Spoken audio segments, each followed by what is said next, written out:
आज हम पढ़ेंगे इस वीडियो में कूलाम के नियम का सदिश रूप, यानी कि स्थिर वैद्युत बल को किस तरह से सदिश रूप में व्यक्त करते हैं। तो चलो हम पहले आकर्षण वाली कंडीशन ले लेते हैं।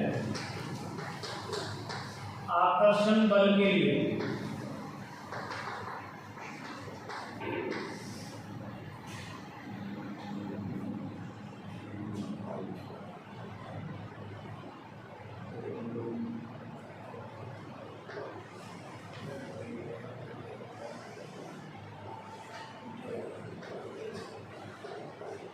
मान लीजिए ये एक्स वाई कोऑर्डिनेट सिस्टम है। ये बिंदु आवेश है Q1 और दूसरा ये है Q2। दो बिंदु आवेश है। ये मूल बिंदु है।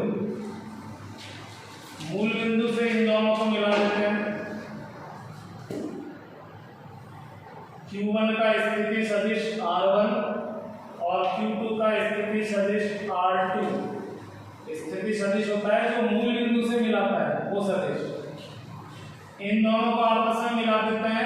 ये सदिश हो गया R12। ये विस्थापन सदिश हो गया Q1 से Q2 की तरफ। तो पहले 1 लिखा है, बाद में 2। इसका मतलब है Q1 से Q2 की तरफ जाने वाला सदिश। तो ये सदिश हो गया ये। चलो मान लेते हैं इन दोनों में से कोई सा भी एक पॉजिटिव है और दूसरा नेगेटिव है, यानी कि दोनों के बीच में अट्रैक्शन का फोर्स लग रहा है। तो इन दोनों के बीच में जो फोर्स लगेगा वो इस तरह से लगेगा। तो मैं फोर्स की डायरेक्शन को चलो इससे दिखा देता हूं। यहाँ ये हो गया इस पर लगने वाला फोर्स और इधर की तरफ होगा इस पर लगने वाला फोर्स, यानी कि ये वाला तो हो जाएगा F12। F में जो पहले लिखा है इसका मतलब है जिस पर लग रहा है। जैसे Q1 पर लग रहा है तो पहले वो लिखेंगे, बाद में 2 लिखा है जिसकी वजह से लग रहा है, तो यहाँ Q2 की वजह से लग रहा है इसलिए बाद में 2 लगा दिया। तो इसका मतलब होता है Q1 पर Q2 के कारण बल। इसी प्रकार ये वाला जो फोर्स है ये हो जाएगा F21। पहले 2 लिखा है इसका मतलब Q2 पर, बाद में 1 लिखा है इसका मतलब Q1 के कारण। तो Q2 पर Q1 के कारण बल। तो इस तरह से इन दोनों पर बल हो गए। ये वाली जो डायरेक्शन है यानी कि R12 वाली डायरेक्शन है ये, तो इधर की तरफ इकाई सदिश लिखेंगे हम R12 के। आपको पता है इकाई सदिश जो है वो दिशा को दर्शाता है। ऐसे ही इस साइड जो सदिश होगा R21 के, Q2 से Q1 की तरफ जो सदिश जाता है उसको लिखते हैं R21। 2 से 1 की तरफ, तो 2 1 पर कैप लगा दिया तो वो इस डायरेक्शन को दिखाने वाला इकाई सदिश हो गया। यानी कि ये जो फोर्स है वो इस वाली दिशा में है। F12 R12 के पैरेलल है, दोनों एक ही साइड है। जबकि F21 और R21 ये दोनों इधर की तरफ हैं, ये आपस में एक ही साइड है। यानी F21 की डायरेक्शन हो गई R21 के, F12 की डायरेक्शन हो गई R12 के। तो ये तो हो गई डायरेक्शन इस डायग्राम के हिसाब से। और हम परिमाण जो लिखेंगे वो कूलाम के नियम से लिखेंगे जो हम पहले पढ़ भी चुके हैं। तो हम सबसे पहले लिखेंगे Q1 पर Q2 के कारण बल। इसको इस तरह से डिनोट करेंगे Q1 पर, यानी कि पहले 1 आएगा और ड्यू टू Q2 की वजह से तो बाद में 2 आएगा। 1/4 पाई एप्सिलॉन 0। Q1 और Q2 दोनों को मल्टीप्लाई करेंगे और इनका केवल मॉडुलस चाहिए हमें, चिन्ह सहित नहीं लेना है। क्योंकि जब हम डायरेक्शन का हिसाब डायग्राम से लगा रहे हैं तो फिर यहाँ प्लस माइनस रहने देंगे, क्योंकि सदिश में माइनस प्लस जो है वो डायरेक्शन को दिखाते हैं। नीचे R², लेकिन यहाँ R नहीं है, R12 या R21 लेते हैं। तो R12 है और इसका वेक्टर है, तो डायरेक्ट स्क्वायर नहीं करेंगे, मॉडुलस पर स्क्वायर लगेंगे। वैसे भी स्क्वायर होता है तो अदिश गुणा होता है और परिमाण का स्क्वायर कर देते हैं।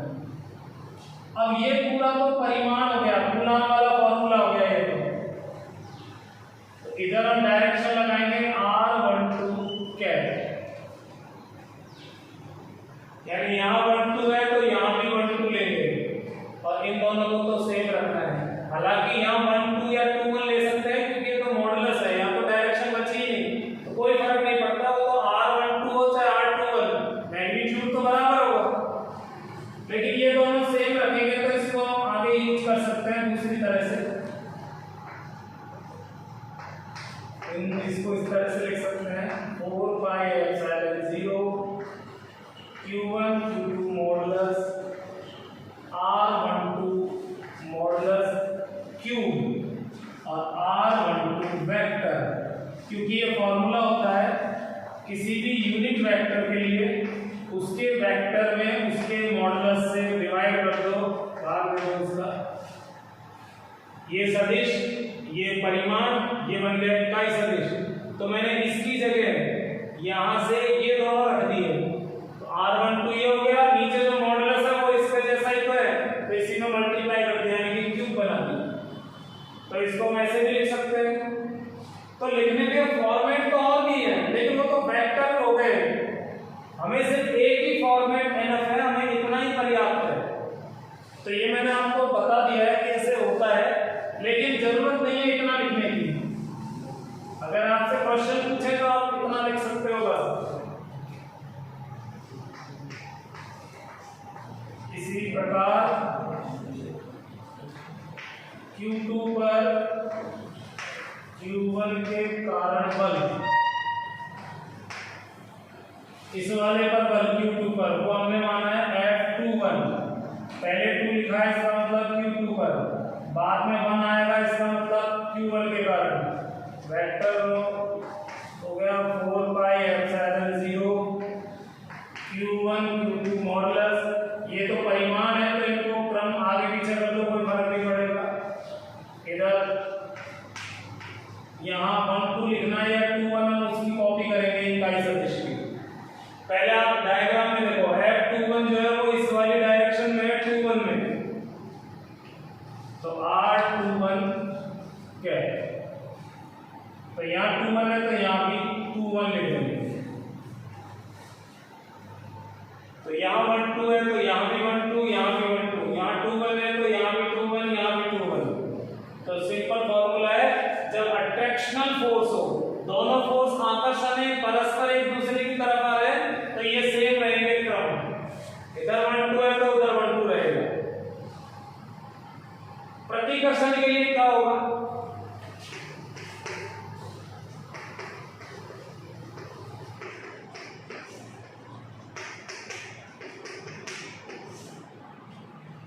प्रतिकर्षण के लिए मान लेते हैं दोनों फोर्स पॉजिटिव, दोनों चार्ज पॉजिटिव हैं, एक Q1 और दूसरा Q2, इन दोनों को मूल बिंदु से मिला देते हैं तो ये बन जाएंगे स्थिति सदिश R1 R2। आप सोच रहे हो यहाँ R1 R2 का तो यूज ही नहीं लिया, तो वो यूज आएगा जब आप इसको निकालोगे R12 वगैरह।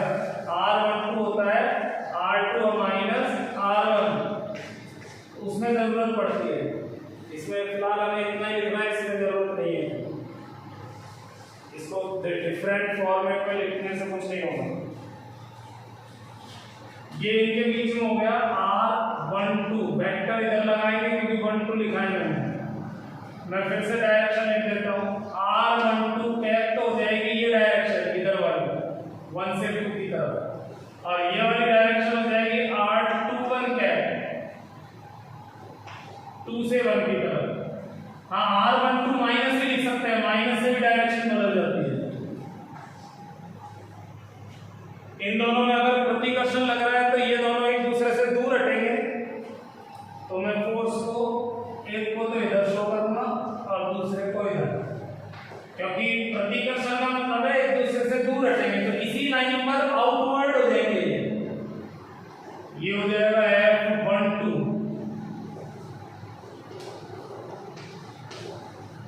और ये हो जाएगा F21।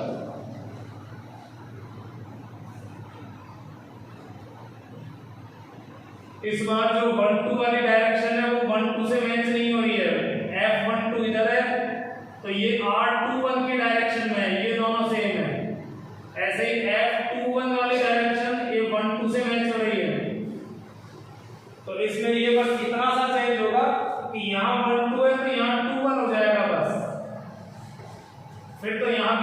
लिख देंगे हम। और ऐसे यहाँ 2 1 है तो यहाँ 1 2 आएगा।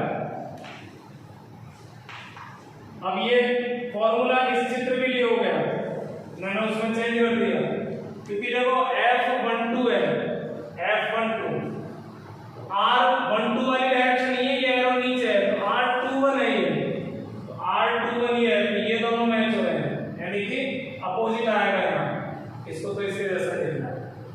तो ये दो फॉर्मूले डायग्राम के साथ हो गए, पहले वाले फॉर्मूले उसके साथ थे, बस इतना सा करना है।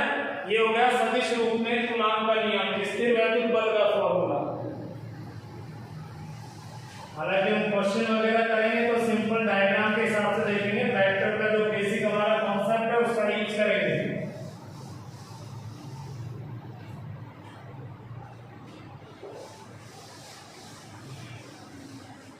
एक होता है अध्यारोपण का सिद्धांत। अगर मान लो बिंदु आवेशों का एक समूह है, काफी सारे आवेश हैं, जैसे मान लो कि आवेश है, इसके पास यहाँ भी आवेश है, यहाँ ये अपनी तरफ खींच रहा है, वो अपनी तरफ खींच रहा है, ये भी खींच रहा है, तो इसमें नेट फोर्स क्या होगा? तो सभी को अलग अलग निकालना पड़ेगा और फिर उसको वेक्टर के हिसाब से जोड़ना पड़ेगा, यानी सदिश योगफल करना पड़ेगा। तो बिंदु आवेशों के समूह में किसी एक आवेश पर लगने वाला कुल बल सभी आवेशों के द्वारा लगने वाले बलों के सदिश योग के समान होता है। इसको हम अध्यारोपण का सिद्धांत कह देते हैं स्थिर वैद्युत बल के लिए, बिंदु आवेशों के निकाय में किसी बल के लिए। अब मैं इसको एक एग्जांपल से समझाता हूं किस तरह से सॉल्व करेंगे।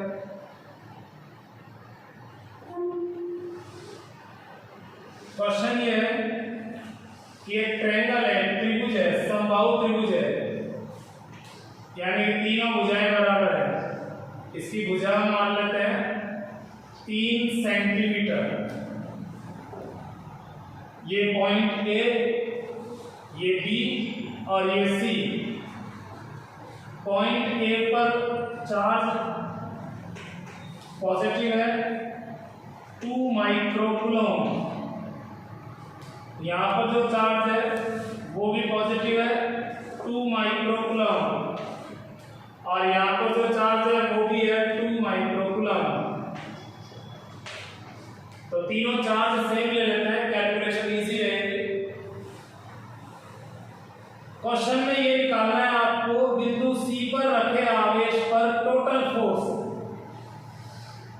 तो इस पर जो फोर्स लगेगा वो इसकी वजह से भी लगेगा और इसकी वजह से भी लगेगा। तो पहले हम दोनों का फोर्स अलग अलग निकाल लेते हैं। इन दोनों में देखो ये पॉजिटिव, दोनों के मध्य प्रतिकर्षण का बल लगेगा तो ऐसे दूर हटेंगे, यानी इस पर बल इधर की तरफ लगेगा और इस पर इधर की तरफ लगेगा। इसको तो छोड़ो, हमें इसको थोड़ी निकालना है, एक को निकालेंगे। चलो इसको मान लेते हैं F1।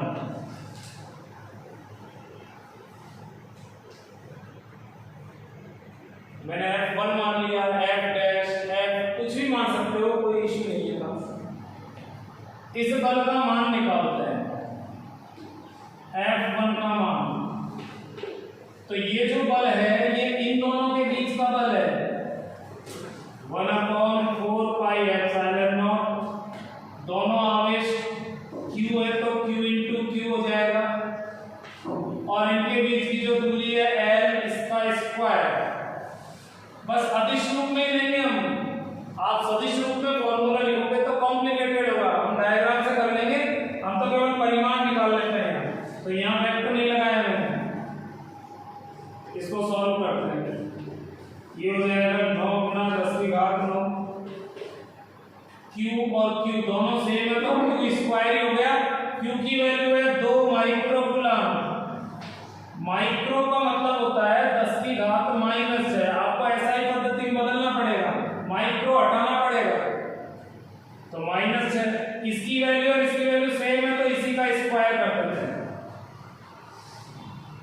बटे में L स्क्वायर। L का मान है 3 सेंटीमीटर, सेंटीमीटर भी ऐसा ही पद्धति नहीं है, तो यहाँ -2 लगाएंगे और इसको मीटर में बदलेंगे। अब इसका स्क्वायर करेंगे, तो फॉर्मूला ढंग से लिखना है, फॉर्मूले के बाद वैल्यूज ढंग से लिखनी है, सही लिखनी है, इनको बदल के लिखनी है। अब इसको थोड़ा ढंग से सॉल्व करना है।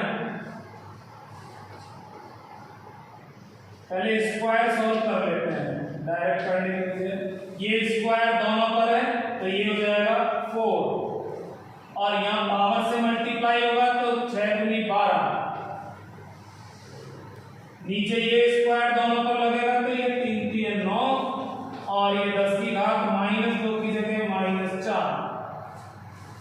9 से 9 कट जाएगा, सिर्फ 4 बचेगा। तो f1 की वैल्यू हो गई 4 और 10 की पावर ये -4 ऊपर जाकर +4 होगा और इसमें ऐड हो जाएगा तो 9 और 4 13 तो हो गई प्लस में और -12 तो एक जीरो बच गया ऊपर, 10 की घात 1 बच गया। तो 10 की घात 1 को अलग लिखने की बजाय इसी में लगा दो जीरो। अब ये बल हो जाएगा न्यूटन में।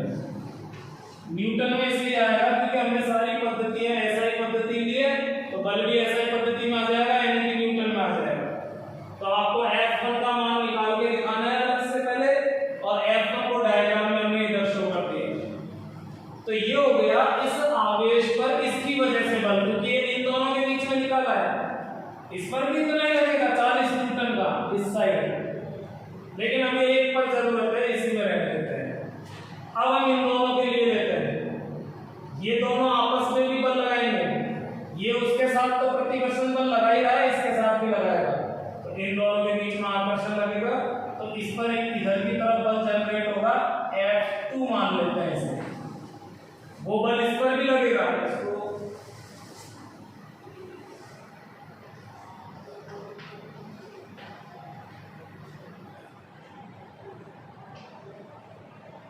F2 इस पर भी लगेगा उधर की तरफ, लेकिन हमें इसी पर नापना है तो इसको ही ले लेते हैं। अब ध्यान रखना, हमें इन दोनों के बीच में फोर्स चाहिए तो इन दोनों के चार्ज लेंगे, वो तो सेम है। इनके बीच की डिस्टेंस भी यही है और ये यही फॉर्मूला, यही वैल्यू आएगी, यानी कि यही आंसर आ जाएगा। तो दोबारा कैलकुलेशन करने के बजाय डायरेक्ट लिख सकते हैं इसी प्रकार F2 जो यहां शो कर रखा है, F2 भी हो जाएगा 40 न्यूटन। अब वो अगर वैल्यू अलग होती तो अलग आ जाता है, समान आ गया, कोई बात नहीं, आ जाए।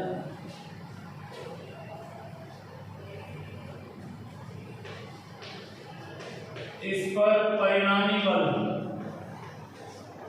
टोटल फोर्स आपने सदिश का 11 में पढ़ा होगा। यहां पर अगर दो बल ऐसे लग रहे हैं, इनके बीच का एंगल अगर हमें पता चल जाए ये थीटा, तो हम क्या करेंगे,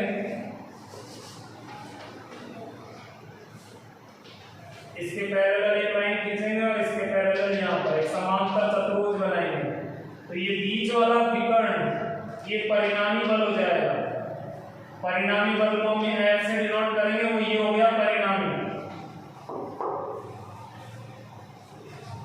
परिणामी नेट टोटल कुछ भी कह दो।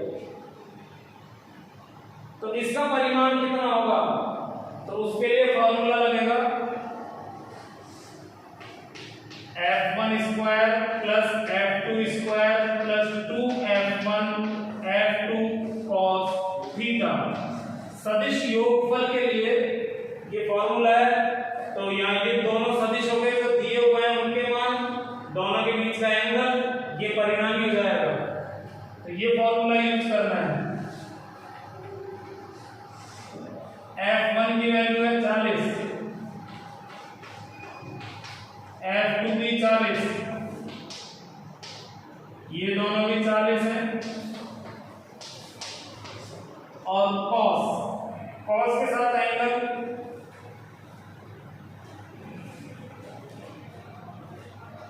तो आपको पता है एक समबाहु त्रिभुज में इसमें तीनों एंगल इक्वल होते हैं, तीनों 60 डिग्री के होते हैं। ये 60 है तो ये वाला भी 60 हो जाएगा, शीर्षाभिमुख 60।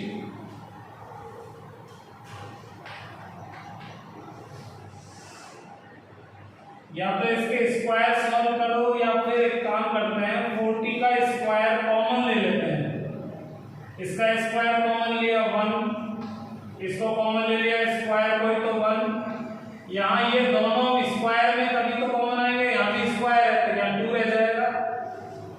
और cos 60 की वैल्यू 1/2 आती है तो ये 2 भी कैंसिल हो जाएगा, यानी 1 बचा।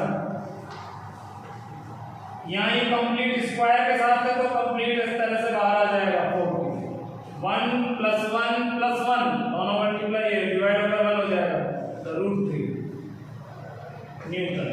वैसे यहाँ नहीं छोड़ना है आपको और सॉल्व करना है 1.732 करके मल्टीप्लाई करके और न्यूटन बनाना है, पूरा डेसिमल में सॉल्व करना है। तो इस क्वेश्चन में क्या क्या कॉन्सेप्ट है, एक तो कूलॉम का नियम फॉर्मूला, तो कूलॉम के नियम पर आधारित एक सवाल हो गया। इसको ऐसे ही कह सकते हैं सदिश योगफल पर आधारित एक सवाल हो गया। अध्यारोपण में टॉपिक यही है। तो इस तरह से क्वेश्चन हो गया। अब मैं इसमें थोड़ा सा चेंज करता हूँ, थोड़ा सा एडिटिंग करके और बताता हूँ।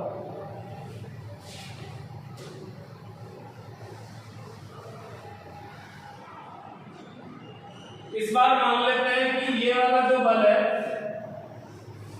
चलो इसको तो पॉजिटिव रहने देते हैं, इसको नेगेटिव ले लेते हैं इधर वाले, ये माइनस ये प्लस, तो दोनों के बीच में आकर्षण बल लगेगा तो F1 की डायरेक्शन हो जाएगी ये, क्योंकि आकर्षण है तो एक दूसरे की तरफ खींचेंगे, क्योंकि अपोजिट बल हो गए, चार्ज हो गए, ये पॉजिटिव दोनों के बीच में प्रतिकर्षण, तो प्रतिकर्षण होगा तो ये इसी स्थिति में आ जाएगा ये F2। तो अब जो परिणामी बल होगा वो इस डायरेक्शन में होगा। अब इनके बीच का जो एंगल है वो 120 डिग्री होगा। तो जब आप इसको सॉल्व करोगे तो यहाँ 60 की जगह 120 आएगा। वो वैल्यू तो सेम आएगी क्योंकि मैंने चार्ज की वैल्यू और डिस्टेंस चेंज नहीं की, केवल डायरेक्शन चेंज हुआ है, एंगल चेंज हुआ है। cos 120 का मान होता है -1/2, तो ये 2 से 2 कट जाएगा -1, वो 1 इस 1 से कट जाएगा, कुल मिला के 1 रह गया अंदर, तो केवल ये बच गया, यानी उस कंडीशन में आंसर आएगा केवल 40 न्यूटन बस। तो केवल चिन्ह बदलने से परिणामी की दिशा बदल गई और मान बदल गए।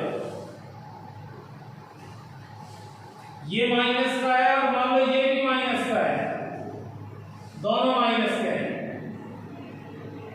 ये प्लस ये माइनस, दोनों के बीच में आकर्षण लगेगा तो ये इधर हो गया F1, ये माइनस ये प्लस, इनके बीच में भी आकर्षण बल होगा तो फिर ये बल इधर नहीं आएगा, फिर इधर की तरफ आएगा F2। वापस एंगल 60 हो गया, लेकिन अब परिणामी इधर की तरफ हो जाएगा। तो पहले वाली जो वैल्यू है वही वैल्यू आ जाएगी, लेकिन अब इस बार डायरेक्शन अंदर की तरफ होगी।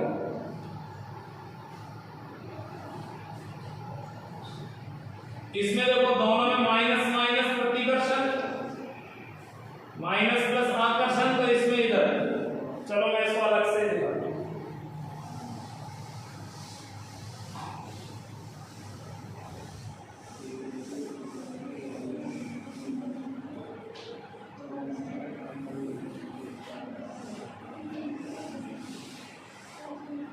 ये प्लस क्यू, ये प्लस क्यू, ये प्लस क्यू, इन दोनों के बीच में प्रतिकर्षण लगेगा तो इस पर इधर बल लगेगा और इस पर इधर।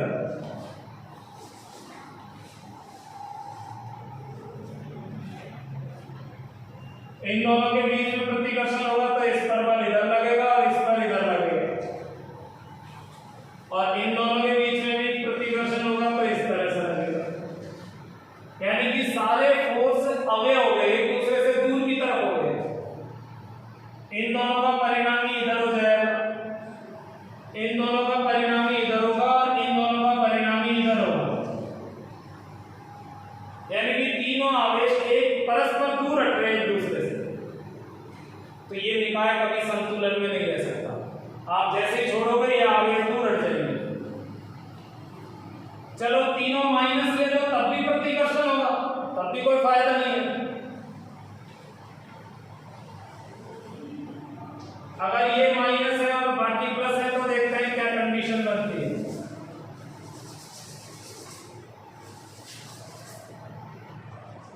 ये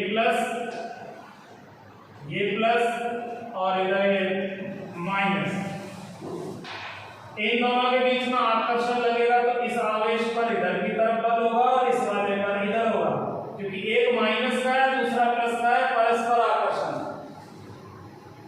ये प्लस इन दोनों का प्रतिकर्षण।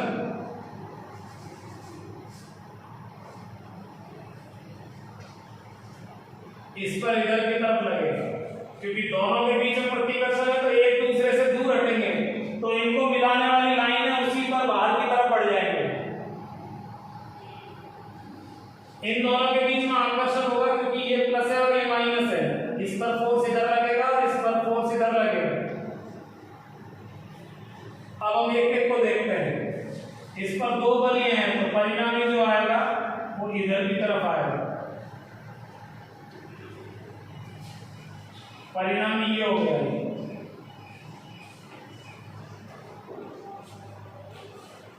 इन दोनों का परिणामी बीच में यहां है। इन दोनों का परिणामी इधर आएगा। इसका इधर है, इसका इधर है, उसका उधर है, किधर भी हो सकता है। तो जरूरी ये भी संतुलन हो। लेकिन देखो इसमें एंगल 60 है, इसमें 120 है, इसमें 120 है। तो ऐसे क्वेश्चन में अगर आपसे कहता है प्रत्येक पर बल निकालिए, तो आपको इसका बल निकाल के अलग दिखाना है, इसका अलग निकालना है। इस वाले के लिए कह सकते हो जैसे इसके जैसा हो जाएगा। ये BC दे दो, मान लो ये पॉइंट A, ये B और ये C। तो आप कहोगे C पर जो टोटल फोर्स है वो तो है 40√3, जो अभी मैंने निकाली थी वही वैल्यू ले लेता हूं। और ये वाला जो टोटल फोर्स होगा ये होगा 40 न्यूटन, क्योंकि इसमें 120 का एंगल है, और इसमें भी हो जाएगा 40 न्यूटन। तो यहाँ प्रत्येक का निकालना जरूरी है, लेकिन अगर तीनों में एंगल सेम है तो एक का निकाल के और कह सकते हो प्रत्येक में एक बल लगेगा।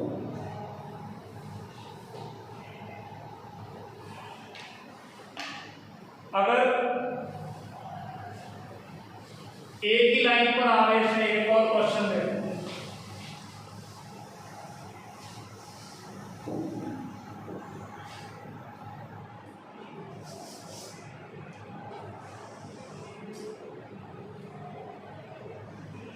यहां पर है Q1 10 कूलम, ये Q2 20 कूलम, ये Q3 30 कूलम।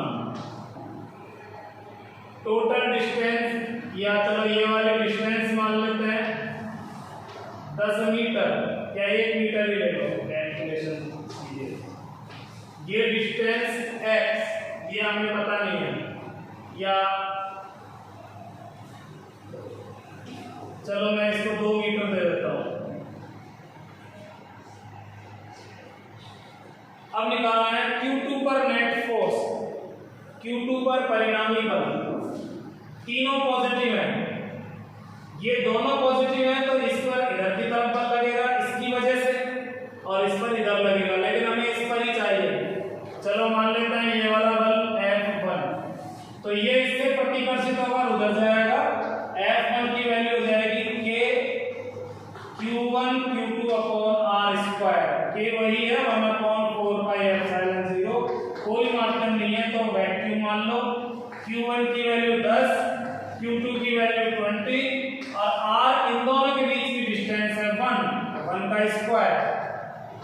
तो कुल मिला के ये हो जाएगा, ये तो छोड़ दो, 1 2 और 9, ये तो 11 जीरो हो गई, और 9 दूनी 18 और 10 की घात 11,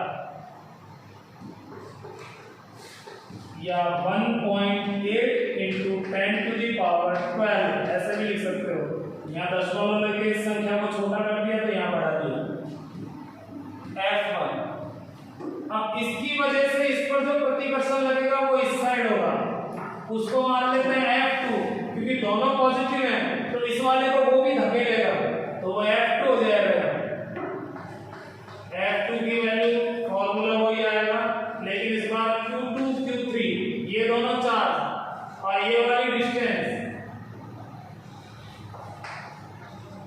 K की वैल्यू है 9 × 10⁻9, 20 और 30 ये दोनों चार्ज हो गए, और डिस्टेंस है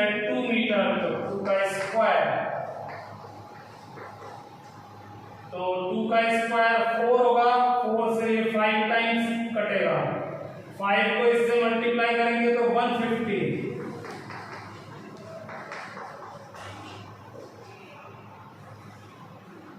15 को इससे मल्टीप्लाई करते हैं तो 135 और 9 एक 10 जीरो ही होगी, यानी 1.35 10 टू द पावर 12 न्यूटन।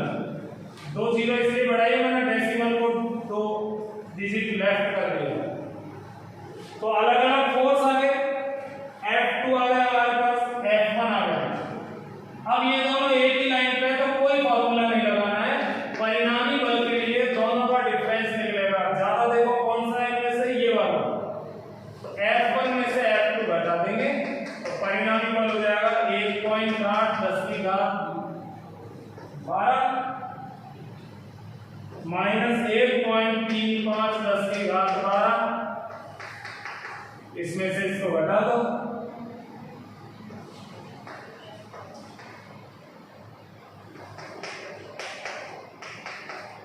कितने न्यूटन का। डायरेक्शन क्या होगी परिणामी की, तो ज्यादा F1 वाला है तो F1 यानी इधर की तरफ परिणामी बल हो जाएगा। अगर मान लो ये नेगेटिव होता तो क्या होता, ये दोनों पॉजिटिव है, इन दोनों के बीच में प्रतिकर्षण, तो F1 तो ये आ ही जाता है, ये पॉजिटिव ये नेगेटिव, अब इन दोनों के बीच में आकर्षण होता तो F2 की डायरेक्शन अब चेंज हो जाएगी, F2 भी इधर ही आएगा, वैल्यू तो यही आएगी क्योंकि चार्ज उतनी ही है, डिस्टेंस वही है, केवल माइनस की वजह से डायरेक्शन चेंज हो गई। तो फॉर्मूले में माइनस बदल लो, चित्र में माइनस का फर्क दिख जाएगा कि इधर की तरफ फोर्स लगेगा। अब ये दोनों एक ही साइड है तो एक साइड जुड़ जाएंगे, ये दोनों एक साइड है तो ऐड होंगे दोनों, फिर आंसर उसी हिसाब से चेंज हो जाएगा। ये हो जाएगा 5 1 3।